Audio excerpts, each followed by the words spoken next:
Itu bahkan per mahasiswa itu dikasih ikan satu gabus. Nah, ikan itu isinya di dalam satu gabus 3 sampai 4 ekor. Nah, ikan itu ikan kerapu kualitas ekspor, harganya itu 280.000 satu ekor. Kali 4 ya, 1 juta lebih lah. Itu dikasih satu orang satu itu sama masyarakat begitu. Hanya dalam waktu 1 minggu. Kami melihat sungguh luar biasa dampak dari beraktivitas bersama masyarakat. Hanya dari ketika kita mau menggeser paradigma kita yang sebelumnya kita selalu memandang masyarakat sebagai objek, untuk mau memandang mereka sebagai subjek, sebagai orang yang mampu, yang berdaya, yang punya sesuatu. Selalu ada kekuatan di desa-desa. Kita hanya perlu menemukannya, lalu kemudian mengoptimalkannya. Sebenarnya sesederhana itu begitu. Lanjut, ya, bagaimana kami melakukannya? Kurang lebih empat ini yang kami lakukan. Ya, yang pertama itu cek ombak. Jadi kalau ke laut itu kita harus cek ombak ya. Sama kalau turun ke masyarakat desa kita harus cek ombak. Jadi semacam scanning lah ya, dipindai. Jadi kalau cara kita cek ombak itu ya turun ke desa, ya singgah di apa istilahnya ya, warung makan biasa. Ya, di desa itu ada warung makan kecil-kecil ya, kios atau apa, kemudian bincang, menanyakan riwayat desa dan sebagainya begitu. Kemudian kita juga menyesuaikan rencana, kemudian kami melaksanakan, dan kemudian melakukan refleksi dan evaluasi harian. Ya, ini salah satu faktor kunci yang kemudian kami lakukan, analisis sosial ketika melakukan cek ombak. Ya, kenapa analisis sosial penting? Karena seringkali apa yang terjadi di luar berbeda dengan apa yang ada di dalam masyarakat. Kegagalan kemudian di dalam proses berkegiatan bersama masyarakat terletak pada salah satunya tidak melakukan ini, analisis sosial, dan juga ketika dalam pelaksanaan program tidak kemudian partisipasi, tidak kemudian melibatkan begitu. Ini saya skip saja. Nah, ini yang paling penting juga, kalau teman-teman ke depan berkegiatan bersama masyarakat, baik di desa ataupun dimanapun, teman-teman harus ingat bahwa di setiap kelompok masyarakat di mana teman-teman masuk, teman-teman akan bertemu namanya jaring laba-laba. Ingatlah kata jaring laba-laba. Jadi di setiap kelompok masyarakat itu, baik di desa ataupun di kota, selalu masyarakat itu mereka terhubung satu sama lain. Jadi misal kepala desanya ternyata saudaraan dengan Pak Imam, atau kelurahan, Pak Lurah ternyata saudara dengan pihak BPD dan sebagainya. Itu selalu punya keterhubungan begitu. Nah, kemampuan kita memetakan jaring laba-laba ini, oh Pak ini terhubung dengan siapa ya? Ini itu perlu ada begitu. Sama selalu harus kita ingat bahwa di desa-desa itu selalu ada orang yang dituakan begitu. Kalau orang Kaili itu menyebut toaka begitu ya, tuaka. Dan dimanapun begitu. Dan mereka itu memiliki pengaruh, atau kita menyebutnya aktor lokal. Aktor lokal ini tidak hanya yang secara resmi ya. Kalau secara resmi kan kepala desa, siapa lagi? Kepala sekolah ya. Tapi ada yang kemudian tidak masuk secara resmi, tapi mereka punya pengaruh juga, seperti ketua kepala adat, kepala preman, dan sebagainya begitu. Nah, ini kemudian penting untuk memetakan jaring laba-laba ini di masyarakat. Ya, yang paling penting selanjutnya adalah setelah memetakan, kita perlu menemukan orang-orang itu, kemudian melibatkannya secara lebih jauh. Itu juga kami lakukan di berbagai tempat, di puluhan desa dengan ribuan anak muda yang pernah kami terlibat di puluhan desa tersebut. Oke, ini juga yang paling penting, piramida di masyarakat. Jadi kalau teman-teman yang sering melihat piramida itu biasanya ke atas, di masyarakat itu piramidanya ke bawah. Kalau misal teman-teman mau mengetahui informasi tentang nelayan, maka bertanyanya bukan ke kepala desa. Bertanyanya harus ke masyarakat nelayan langsung, bukan kepada ketua kelompok nelayan, tapi kepada nelayan langsung yang ada di akar rumput begitu. Terkadang informasi yang paling valid itu berada di paling bawah begitu. Nah, makanya menjadi penting, kami itu kalau ketika turun ke desa, untuk ke kepala desa itu hanya untuk perizinan ya, tapi kemudian informasi-informasi kami ambil itu justru dari ibu-ibu yang lagi menjemur ikan kering, dari bapak-bapak yang sedang menjahit pukatnya atau jaring dan sebagainya. Kadang informasi-informasi ini di situ gitu. Dan perlu menggunakan metode triangulasi kalau mungkin teman-teman pernah dengar. Jadi triangulasi ini menggunakan 3 sumber informasi, 3 sumber untuk mengetahui, memvalidkan satu buah informasi begitu. Misal kita menemukan lalu bahwa kepala desa ternyata kepala desa yang terpilih di pulau tadi, di Pulau Papan itu adalah kepala desa yang kemudian sebelumnya berkonflik dengan lawannya begitu, sehingga mereka kemudian saling bertempur begitu di dalam kebijakan dan sebagainya. Nah, itu kita dapat dari masyarakat langsung begitu, sehingga memudahkan di dalam aktivitas selanjutnya. Oke, itu dulu. Selebihnya kita mungkin bisa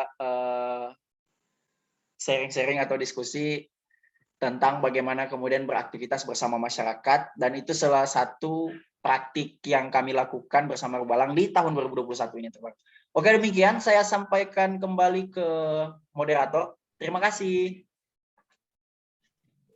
Baik, Kak, terima kasih banyak atas paparan materinya. Sangat luar biasa sekali, dan memang hal ini dibutuhkan oleh adik-adik mahasiswa ini yang sekarang berada di kampung orang, di kota orang. Jadi ilmu ini sangat berguna sekali untuk ketika di sini dan akan kembali nanti ke tempat masing-masing. Oke, Kak, Harus mungkin makan kelor dulu itu. Oh iya, iya, Kak.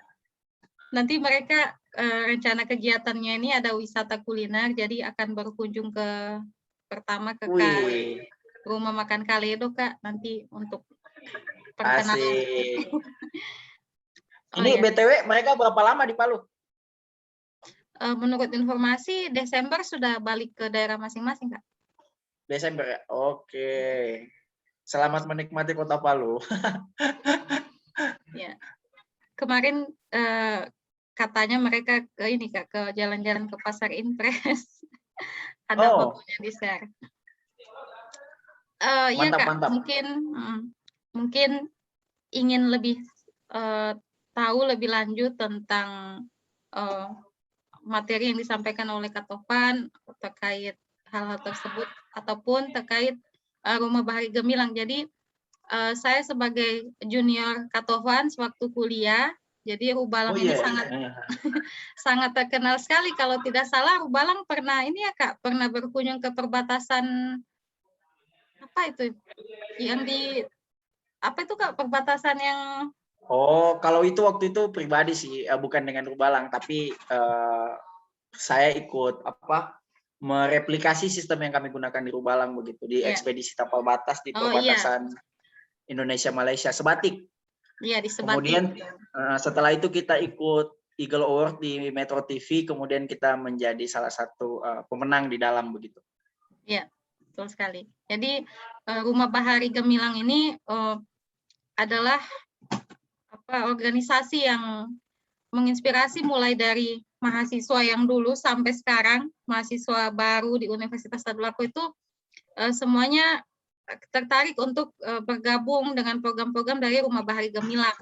Karena Rumah Bahari Gemilang ini sangat peduli terhadap pendidikan atau adik-adik di pesisir atau di daerah-daerah terpencil, dan jarang sekali organisasi maupun kelompok-kelompok mahasiswa, kelompok-kelompok pemuda yang melakukan hal tersebut. Jadi kalau ada yang ingin mungkin lebih tahu lebih lanjut terkait hal tersebut, silakan untuk mengaktifkan mic-nya untuk bertanya. Silakan. Nah, ini sudah ada pertanyaan pertama dari Sukria. Bagaimanakah cara kita menyikapi tanggapan lingkungan kita yang beranggapan bahwa kegiatan relawan seperti ini minim penghasilan dan paradigma negatif lainnya? Terima kasih. Silakan, Kak, untuk ditanggapi. Oke. BTW ini semester berapa semua nih? Ayo, silakan dijawab. Silakan dijawab. Semester 5. Ya. 5. Oke. 3. Oh, ada 3. Weh. Keren. Ya, saya setelah lulus kuliah yang kemudian hal yang saya lakukan adalah saya bersyukur telah berkuliah begitu. Karena ya berkesempatan bisa dapat pendidikan, kemudian berkesempatan untuk membayar balik ya, saya payback, membayar balik apa yang pendidikan telah berikan pada saya lewat Rubalang salah satunya. Nah, teman-teman, pengalaman teman-teman ini yang datang ke Palu, kemudian teman-teman lakukan masih di semester 3 itu akan jadi pengalaman berharga karena teman-teman tidak akan mendapatkan kesempatan menjadi mahasiswa 2 kali. Kalau S2 itu beda cerita ya. Oke, terkait pertanyaan dari Sukri ya tadi, menyikapi tanggapan ya. Pertama, mungkin kita pernah mendengar teori tentang ini ya, teori kendali ya, bahwa di dalam hidup itu ada hal yang bisa kita kendalikan, ada yang tidak ya. Kalau orang marah sama kita kan tidak bisa mengendalikan orang marah ya. Kalau kita nabok mungkin bisa ya. Tapi intinya kita tidak bisa mengendalikan persepsi orang mau marah dan sebagainya. Tapi kemudian kita bisa mengendalikan diri kita sendiri, tanggapan kita, cara kita merespon dan sebagainya. Termasuk yang Sukria tanyakan, ketika bisa kemudian kasus di Sukria bisa kemudian menggunakan teori kendali ini, salah satunya bahwa ada banyak hal yang sesungguhnya kita tidak bisa kendalikan, salah satunya adalah tanggapan orang. Tapi kemudian kita bisa mengendalikan keyakinan kita, pemahaman kita dan sebagainya. Lalu kemudian saya ingin bercerita sedikit apakah kegiatan seperti ini minim penghasilan. Bagi saya rezeki dalam berkegiatan kerelawanan sangat banyak, teman-teman. Rezekinya itu bukan hanya dalam bentuk penghasilan ya. Saya harus akui, saya pernah bekerja di Jakarta di perusahaan multinasional tahun 2019. Kemudian sekarang di kementerian, tapi kemudian ditempatkan di Kota Palu. Semua relasi yang saya temukan itu berasal dari kegiatan kerelawanan yang saya lakukan begitu. Di mana kemudian itu justru memudahkan bahkan mempercepat proses-proses yang saya rasakan sekarang.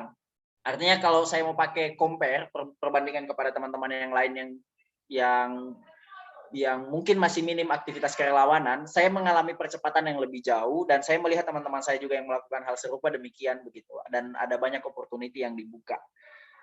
Kemudian yang paling menarik sebenarnya dari berkegiatan kerelawanan adalah tentang finding your identity begitu. Saya jujur, saya menemukan kekuatan diri, kepercayaan diri, keberanian, dan bahkan berbagai macam pemaknaan itu justru dari kegiatan-kegiatan kerelawanan. Kegiatan kerelawanan telah membuat kita, jadi kegiatan kita turun ke desa jauh-jauh, datang ke pulau, dan sebagainya, sebenarnya bukan perjalanan ke pulau begitu ya, tapi itu adalah perjalanan ke dalam diri kita sendiri.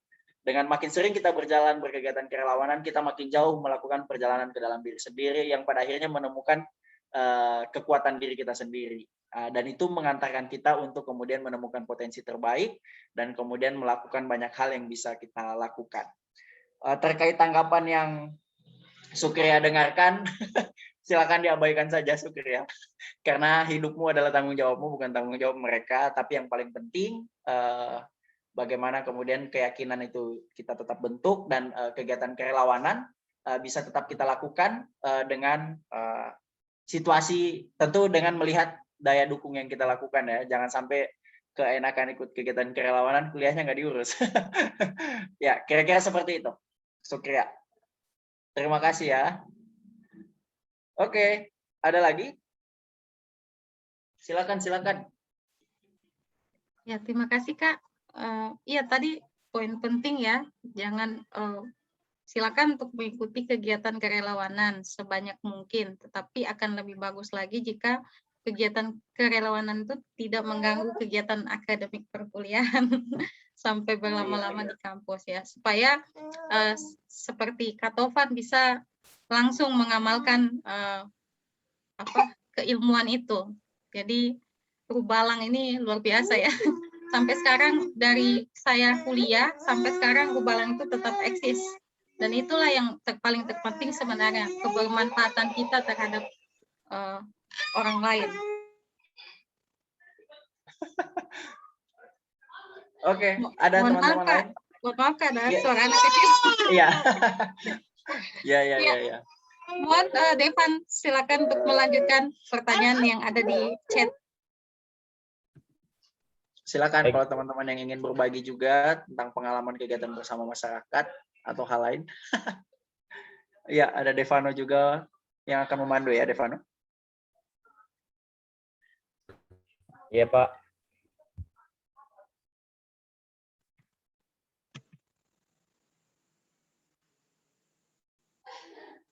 Kalau teman-teman juga ingin melihat aktivitas Rubalang, banyak di Instagram @rubalang. Teman-teman bisa lihat beberapa aktivitas kita yang kita lakukan di situ.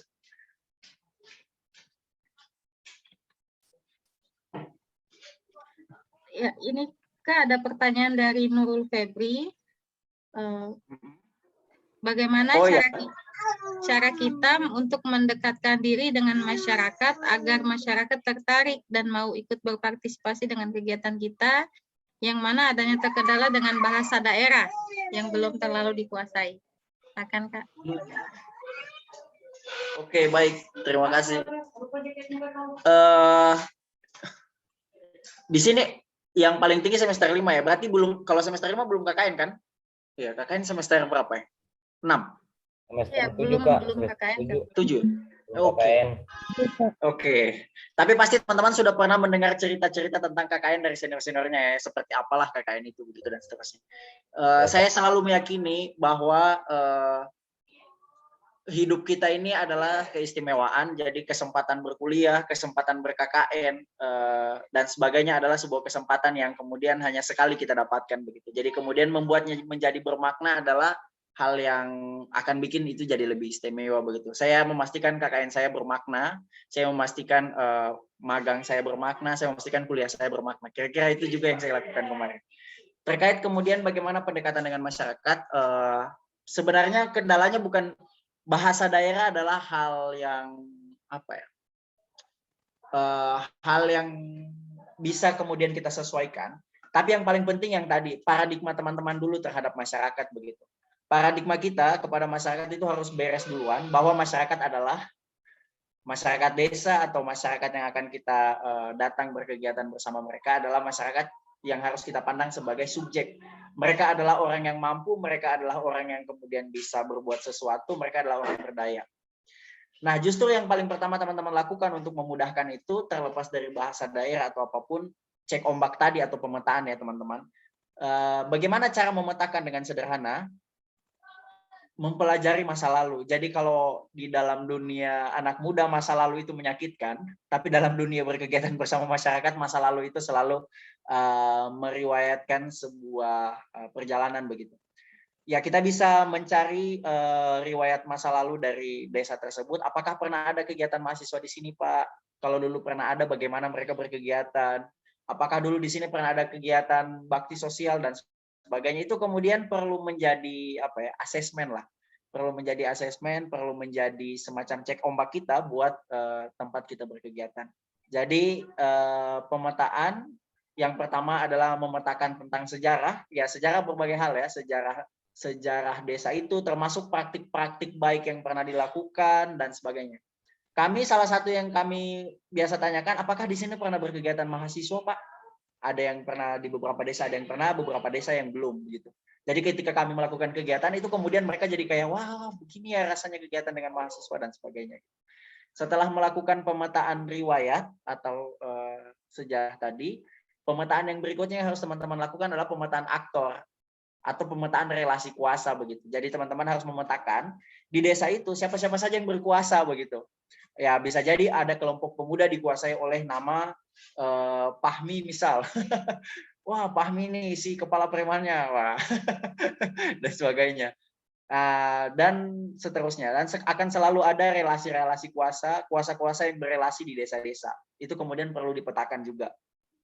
Kemudian yang ketiga adalah tentang mempelajari kulturnya juga begitu. Menjadi penting untuk kemudian mengetahui riwayat kultur yang ada di sana, apa yang tidak boleh dilakukan, apa yang pantang bagi desa itu dan sebagainya, itu kemudian menjadi penting. Jangan sampai kita salah langkah kan ya.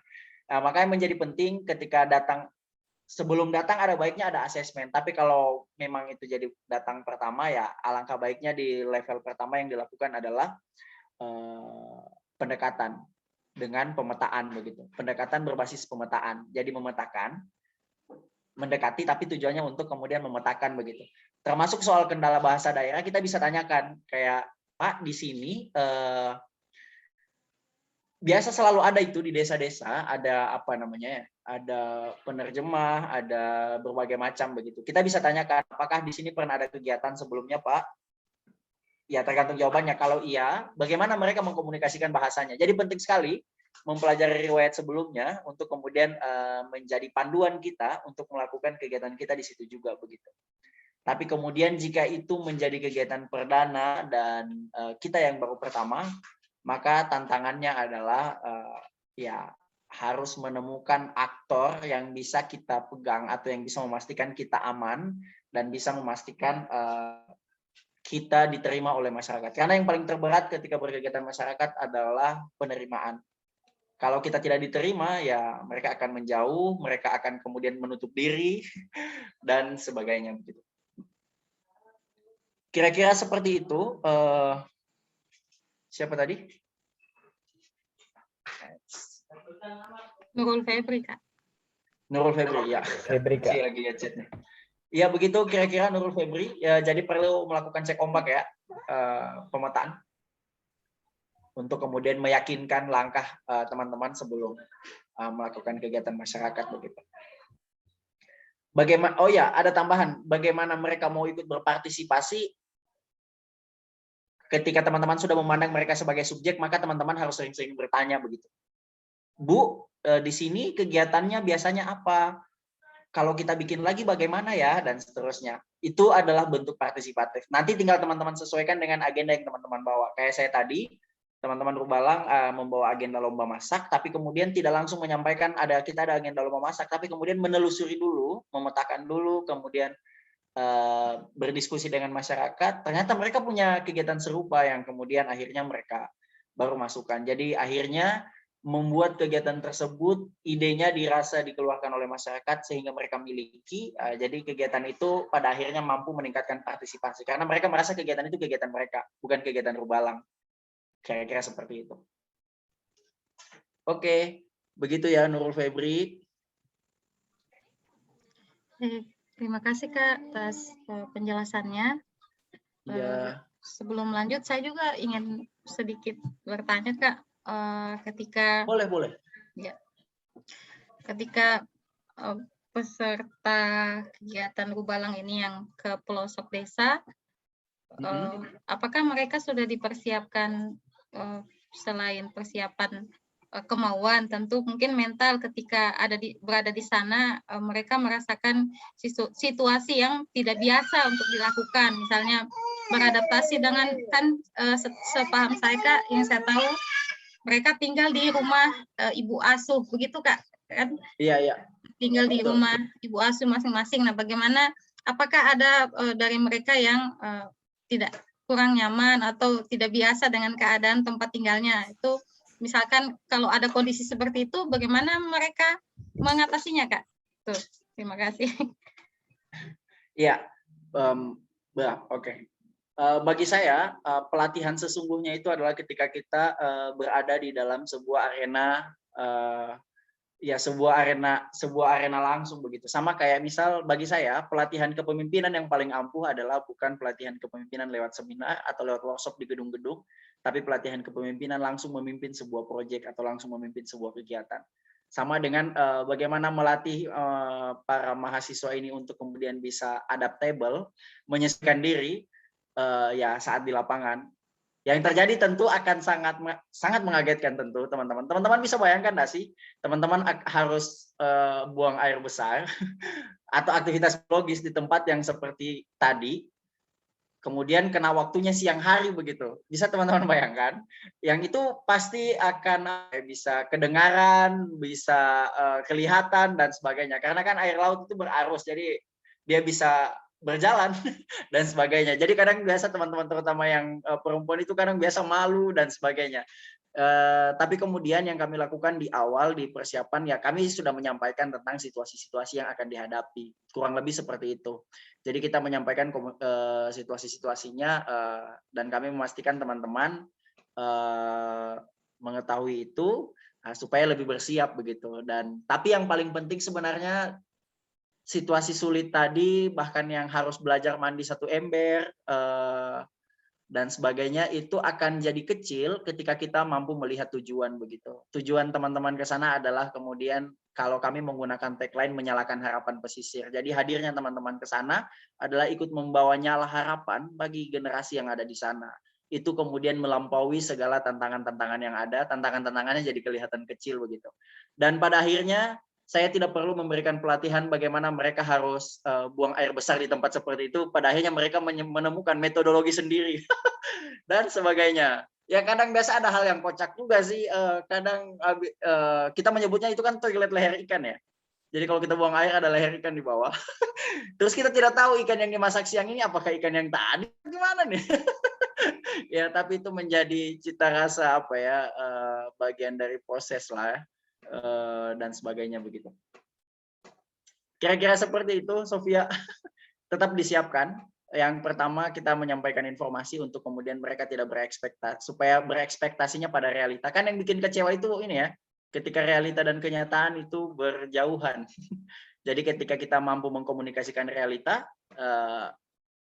dan tentu memperkuat tujuan, itu kemudian lebih memudahkan kita menghadapi apa yang ada di depan.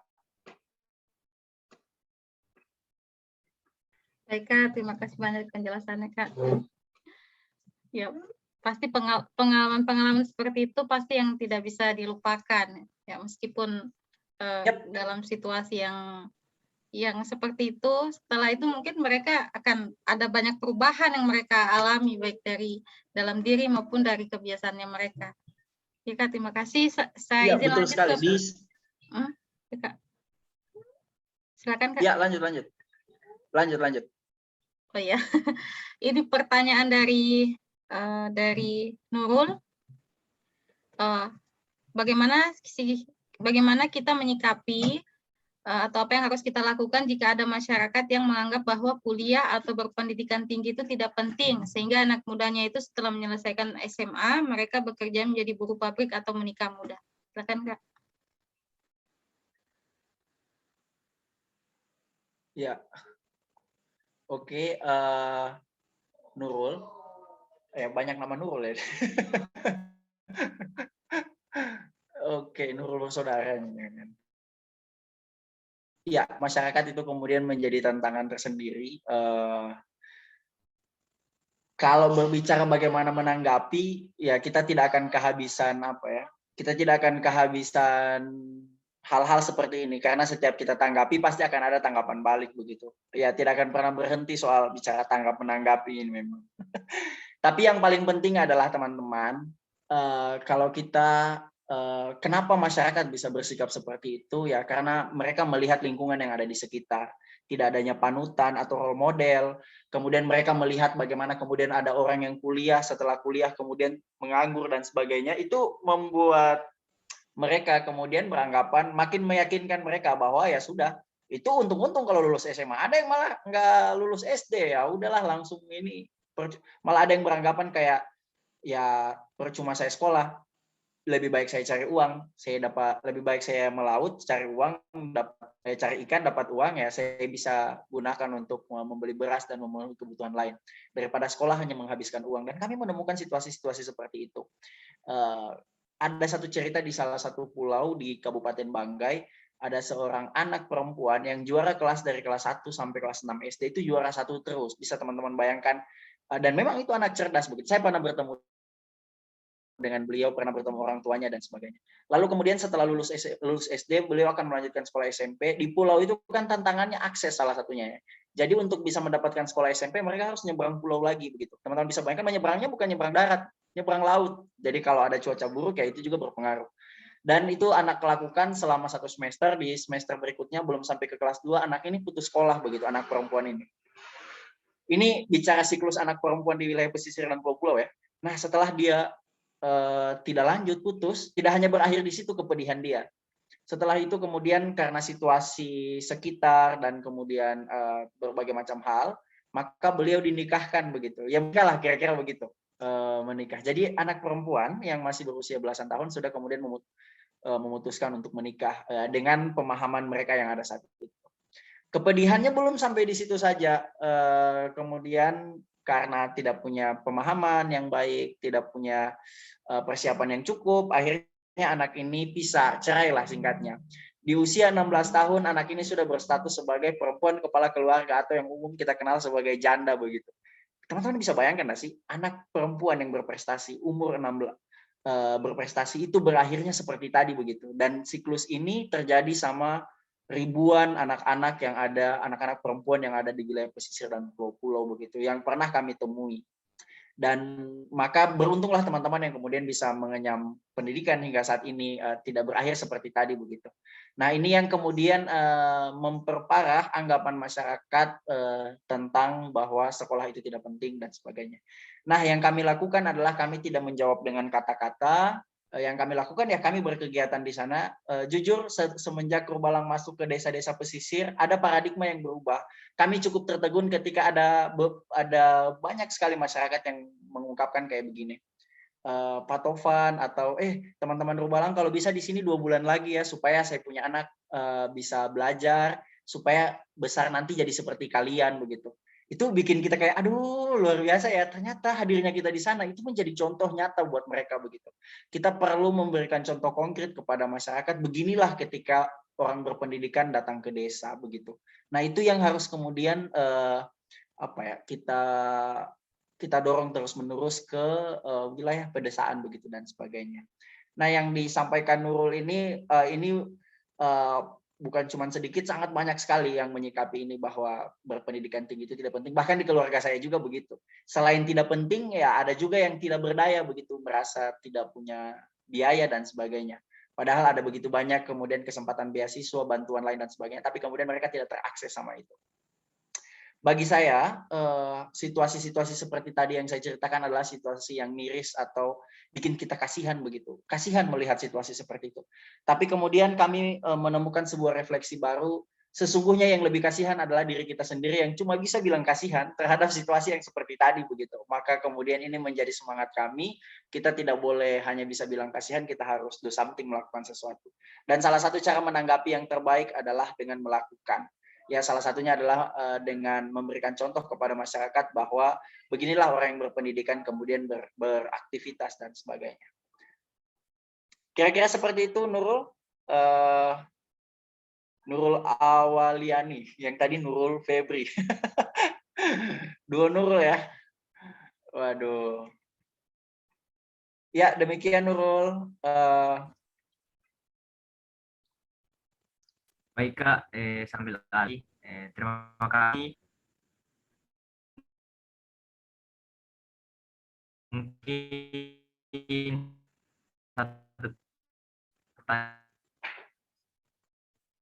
lagi. Permisi Kak, saya ingin bertanya lagi untuk Rubalang sendiri, apakah hanya dikhususkan untuk di wilayah Sulawesi atau Rubalang memiliki beberapa chapter, kayak anu ya, film atau anime yang mana penempatannya bisa di luar daerah Sulawesi Kak?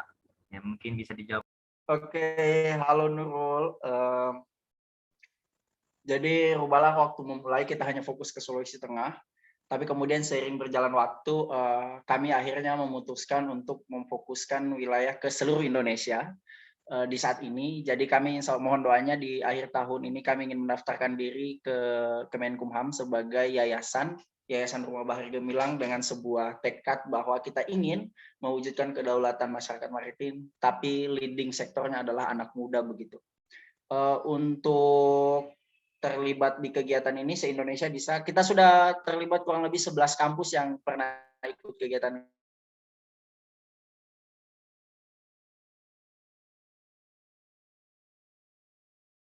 ya, Universitas Jember, ada UGM, ada Makassar, Gorontalo, Kalimantan, dan sebagainya begitu.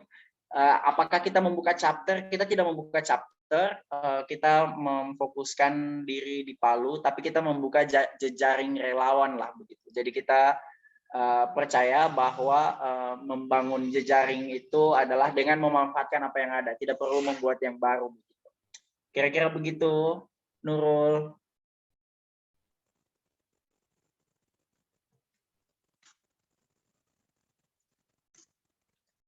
Oke, baik. Masih ada yang lain, teman-teman?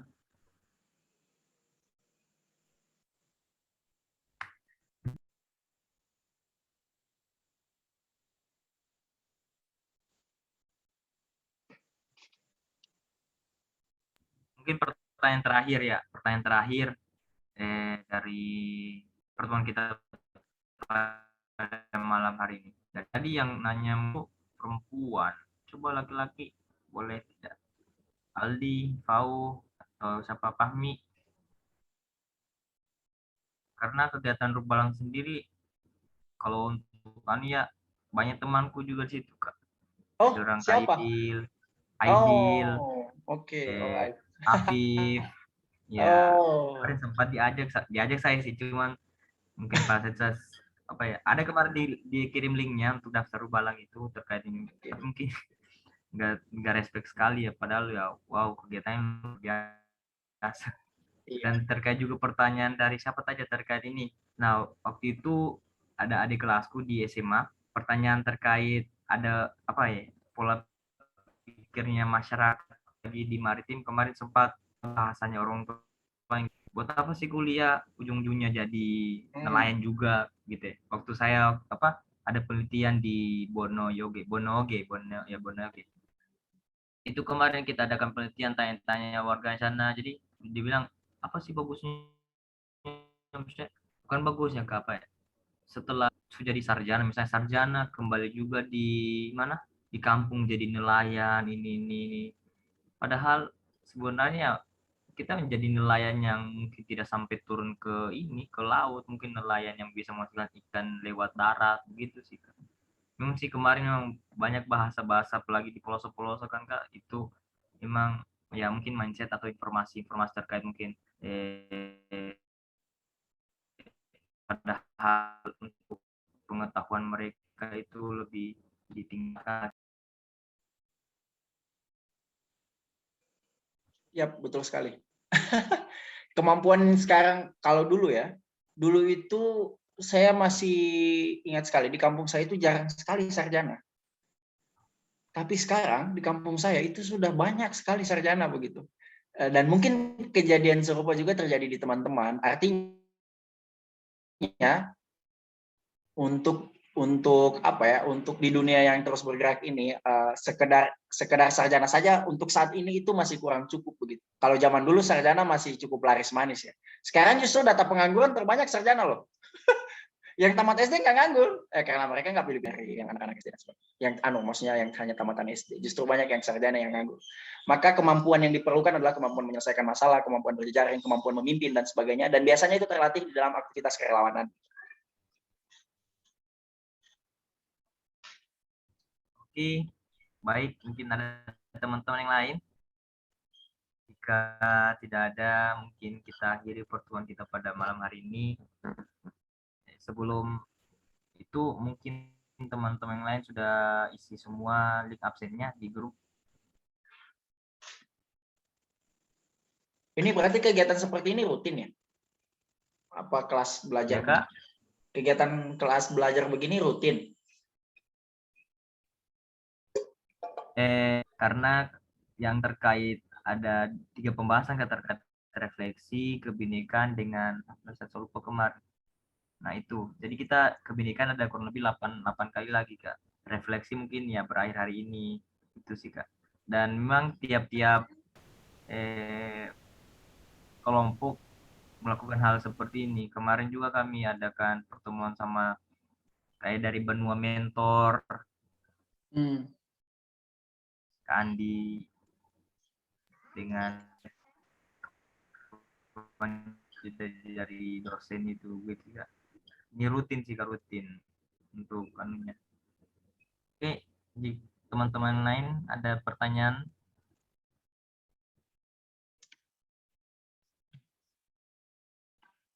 jika tidak ada mungkin kita akhiri pertemuan kita pada malam hari ini.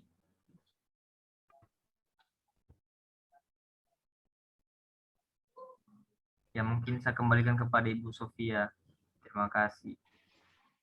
Ya, makasih moderator Devan. Iya Kak, untuk informasi, jadi di Universitas Tadulako ada beberapa dosen pembimbing untuk kegiatan modul Nusantara ini, Kak. Jadi setiap dosen pembimbing itu membimbing 20 orang mahasiswa. Jadi untuk saya sendiri memiliki tanggung jawab terhadap 20 orang mahasiswa ini, Kak. Tapi kemudian diarahkan oleh koordinator modul Nusantara untuk Universitas Tadulako itu per kelompok. Jadi misalnya di kelompok saya, di dosen pembimbing Ibu Sofia itu kelompoknya kelompok 2 gitu, Kak. Jadi ada sampai kelompok 11 atau 12 kalau tidak salah, masing-masing 19 sampai 20 orang mahasiswa. Berarti ada 12 gitu, dosen ya? Iya. Seperti itu, Kak. Mantap, mantap. Ya. Sip lah. Jadi ini Rumah Bahari Gemilang ini, Kak, ada anunya, ada sekretnya begitu, Kak? Ada. Kalau mau jalan-jalan nanti saya ini ke sini sekaligus ketemu teman-teman lain di sini juga boleh. Iya. Siapa tahu mungkin ada agenda nanti bisa diatur kalau Bisa. Iya, Kak Tovan bisa bersedia untuk adik-adik nanti berkunjung ke sekret Rumah Bahari Gemilang. Silakan, dengan sangat senang hati. Sebuah karya dari program kreativitas mahasiswa yang kemudian alhamdulillah kita teruskan hingga saat ini begitu. Iya, alhamdulillah. Mudah-mudahan PKM ke depannya bisa melahirkan karya yang seperti ini juga. Jangan supaya Rumah Bahari Gemilang ini bisa ada partner-partner lainnya gitu, untuk bekerja sama. Yap, betul sekali. Kami ucapkan terima kasih banyak, Kak, sudah menyediakan waktu untuk berbagi dengan adik-adik mahasiswa dari seluruh Indonesia. Mudah-mudahan mohon maaf. Mudah-mudahan materi ini Dia mau muncul di Zoom mungkin. Mudah-mudahan materi ini bermanfaat buat adik-adik semua, dan mudah-mudahan bisa segera cepat beradaptasi di Palu. Pertanyaannya, apakah selama beberapa hari di Palu ini terasa panas tidak di Palu cuacanya? Aldi, Pau, gimana? Sudah makan? Ya. Lumayan, Bu, panas sekali, Bu. Lumayan panas, iya. Seperti itulah. Malam kedinginan, kalau siang kemanasan, Bu. Iya. Harus coba makan kelor lah ya. Orang bilang mistis, Kak, makan kelor mistis. Iya, karena makan kelor itu punya dua pesan lokal ya. Pertama, dia akan menetap di sini atau menikah dengan orang sini atau akan balik lagi ke sini. Ya, jadi makanlah kelor banyak-banyak. Ya. Iya, Kak, karena kita sudah menunjukkan waktu pukul 9 malam, artinya kita sudah harus menutup pertemuan ini, Kak. Sekali lagi terima kasih banyak. Mohon jika berkenan nanti materinya boleh di-share, Kak, ke kami. Dan terima kasih juga ya adik-adik semua atas kesediaan waktunya untuk menghadiri pertemuan ini.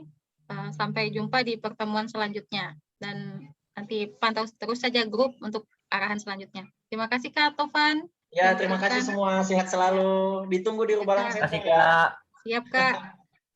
Boleh menyalakan kameranya untuk kita screenshot.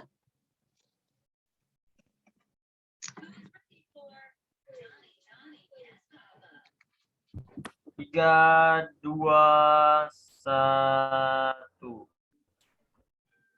Lagi. 3, 2, 1.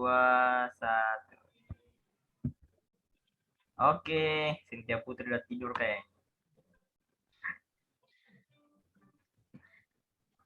Oh ya, maaf Kak, nggak ada ya.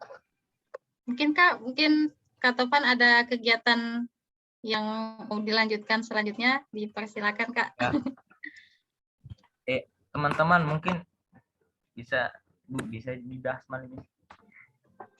Oh ya, sedikit informasi ya, tadi tadi Devan ke rumah tuh antar oleh-oleh dari Putri katanya. Mana Putri? Ya, Terima kasih Putri. ya sebelumnya Ibu ucapkan terima kasih sudah membawa apa ini namanya roti kacang dari Oleh khas Sumatera Utara. ya Sumatera Utara. Oh iya, terima kasih banyak. Tapi Ibu mohon maaf ini jangan salah pengertian. Waktu itu Ibu sampaikan untuk membawa makanan khas itu bukan Ibu minta, tapi itu untuk kegiatan modul ini. Kegiatannya itu adalah kegiatan hari kuliner. Jadi kegiatan itu masing-masing kalian itu memperkenalkan makanan khasnya, menceritakan ini apa, kemudian terbuat dari apa, kemudian filosofi pembuatan atau filosofi makanan ini apa. Jadi bukan untuk dikasih ke Ibu. Jadi mohon maaf ini jangan salah diartikan ya. Jadi untuk Cynthia pertama Ibu terima kasih, tapi selanjutnya yang lain jangan ya, Ibu mohon maaf. Nanti maaf Ibu, itu ya, memang saya bawa untuk Ibu sama nama mentornya. bagaimana? Bukan. Saya memang ngebawanya untuk Ibu sama mentornya gitu. Oh iya, terima Bukan kasih. karena untuk yang Ibu bilang itu. Oh iya, terima kasih banyak ini Dek ya. Ya, tapi Ibu Putri, mohon banget. jangan disalahartikan ya pesannya Ibu waktu itu tujuannya membawa makanan khas untuk kegiatan. Tapi kalau misalkan ada seperti yang disampaikan Putri untuk secara kerelaan dikasih, terima kasih banyak. Jadi kami bisa merasakan makanan khas. Ini pertama kalinya coba ini makanan khas dari Sumatera Utara. Terima kasih Dek ya. Enak. Mungkin Putri, Devan enak. ada yang mau disampaikan? Oh iya, Bu. Terima kasih buat teman-teman sekalian. Sekadar pemberitahuan, bahwasanya kita ya mohon maaf sebelumnya yang teman-teman yang mungkin ada di sini di luar kota Palu. Jadi ini terkhususkan untuk teman-teman di kota Palu sih yang sudah hadir di sini dan tadi sudah secara resmi telah diterima di Universitas Tadulako dalam melakukan pembelajaran modul Nusantara dan Inbon, mahasiswa Inbon. Nah, selanjutnya kan kita udah bicara tadi terkait ada yang dikirim Ibu untuk beberapa tempat yang mungkin kita ingin dalam hal kebinekaan dan apa satu saya lupa itu. Nah, untuk itu tadi sudah saya kata sama Ibu teman-teman kalau untuk ke sana di beberapa tempat itu bisa dan kalian kan bisanya hari Sabtu Minggu kan. Nah, mungkin Irene enggak bisa minggu pagi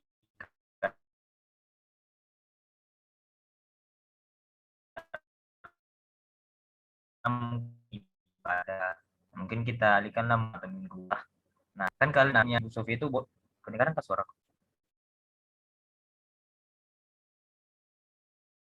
Putus-putus. dengaran suara saya atau dari saya bicara tadi dengerin. Halo Bandung. Kedengaran? Dengar Kak, Kedenger tapi Kak. putus-putus. Oh ya. Oke. Saya ulangi. Jadi untuk kegiatannya fixnya Sabtu Minggu ya. Kalau minggu Kan? pagi, tapi ada yang nggak bisa Kak karena ibadah nggak? Oh iya, Minggu mungkin Minggu pagi. Nah, yang ibadah mungkin kita tadi kan Minggu sore atau Minggu siang. Nah, selebihnya yang permasalahan sini transportasi. Oke. Nah, yang daring ini saya bantu jawab sedikit Ibu terkait via Zoom-nya. Ya, saya sudah bicara sama Ibu terkait ini yang daring ketika nanti teman-teman luring